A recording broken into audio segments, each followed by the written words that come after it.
de renvoi et nous abordons donc la discussion générale. Nous allons donc écouter Madame Elsa Faucillon pour la Gauche démocrate et républicaine pour une durée de 5 minutes.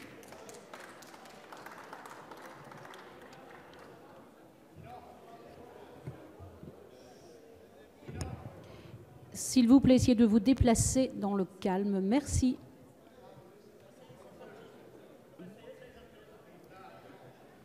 Allez-y, Madame la députée. J'attends un peu.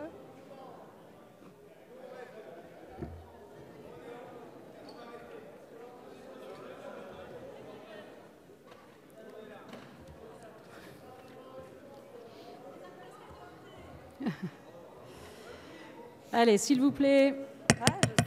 Je sais. Bien, Madame la Présidente, Madame la députée, allez-y. Monsieur et Madame les ministres, Mesdames les rapporteurs et présidentes de commission, chers collègues, une humanité en mouvement est un facteur de paix et l'être humain n'est pas assigné à résidence, nous rappelle la Déclaration universelle des droits de l'homme. Or, ce projet de loi bafoue le droit à la mobilité, liberté pourtant fondamentale qui semble plus facile à acquérir pour les capitaux et ceux qui en possèdent. Inutile, dangereuse, martiale dans les mots, inefficace dans les actes, cette énième loi communicationnelle suit une trentaine de réformes de la législation relative aux droits des étrangers depuis les années 80. Le Conseil d'État alerte, l'urgent n'est pas de continuer à empiler les lois, mais d'en évaluer les effets. Et puis le discours qui accompagne ce projet de loi est aussi faux que risqué. Il pilonne, martèle l'idée que l'étranger est une menace pour l'avenir du pays, pour la cohésion sociale, faisant ainsi des migrants les boucs émissaires faciles face au mécontentement et à la colère des peuples envers les politiques d'austérité. Pourtant, l'humanité de demain se construit bel et bien avec l'accueil d'aujourd'hui. Mais au lieu de mettre en œuvre une politique respectueuse des libertés et droits fondamentaux, ce projet de loi concourt au contraire à céder à la logique de la peur. Ça se voit d'ailleurs dans le champ lexical qui est utilisé par Monsieur le ministre Collomb, mais aussi hier soir par le président Macron, je cite, submersion migratoire, invasion. Il y a même eu démographie africaine comparée à une véritable bombe. Alors, plutôt que de combattre la peur, vous préférez l'accompagner.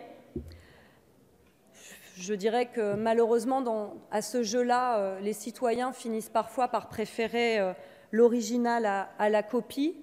Vous préférez également répéter, quitte à tronquer, qu'on ne peut accueillir toute la misère du monde, alors même qu'en réalité, la réalité, c'est que la France ne prend même pas sa part à cet accueil. Pour rappel, à l'arrivée en 2015 des réfugiés syriens, je crois que tout à l'heure, le président de groupe Ferrand rappelait ce qu'on pouvait voir en photo dans les grands médias avec des enfants morts sur les plages. Eh bien, à l'arrivée en 2015 des réfugiés syriens, la France, signataire de la Commission de Genève, s'est engagée sur un nombre, disons-le, faible de relocalisation et à ce jour, elle n'a respecté que 20% de ces mêmes et faibles engagements. Par ailleurs, ce projet de loi répond aux soubresauts changeants de la politique des sondages.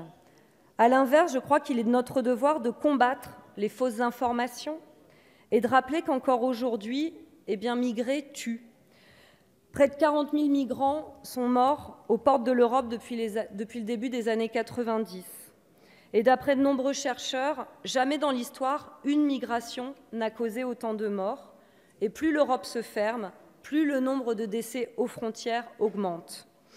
Pour reprendre les termes d'un chercheur en sociologie, l'élite du Nord, elle, se déplace efficacement, rapidement et sûrement sur toute la planète. Mais les migrants du Sud sont, eux, assignés à résidence dans leur pays. La mobilité est donc indolore pour les élites, mortelle pour les déshérités.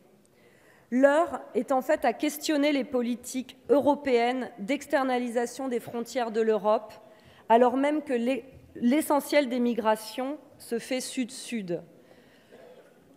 Hier, le président Macron a affirmé que les Africains migraient essentiellement vers l'Europe. C'est faux. Ils migrent essentiellement vers l'Afrique. Mais ce discours de la submersion, nous le savons bien, c'est celui qui semble alors tout autoriser dans la réduction des droits. Augmentation du temps de rétention, restriction du délai d'instruction et généralisation de la vidéo-audience. 2 fois moins de temps pour les droits, 2 fois plus de temps pour la rétention. Par ailleurs, le projet de loi n'effleure même pas le sujet des enfants placés en centre de rétention, alors que son nombre est en constante augmentation. Et puis aujourd'hui en France, des défenseurs des droits humains sont poursuivis pour leur action en faveur des migrants, et votre unique proposition face à cette injustice est d'interdire le délit de solidarité si et seulement si la personne secourue est en danger de mort. Sauver des vies devient donc légal. Merci, grande nouvelle. Vous êtes dans une totale maîtrise de l'oxymore, vous juxtaposez les mots d'humanité et de fermeté comme des concepts marketing, masquant ainsi des pratiques répressives. Mes chers collègues, nous ne sommes pas face à une crise migratoire, mais face à une crise de l'accueil migratoire. Ce projet de loi est un contresens historique. Pour toutes ces raisons, nous voterons contre ce projet de loi qui affaiblit notre pays, pays des droits de l'homme. Madame la députée.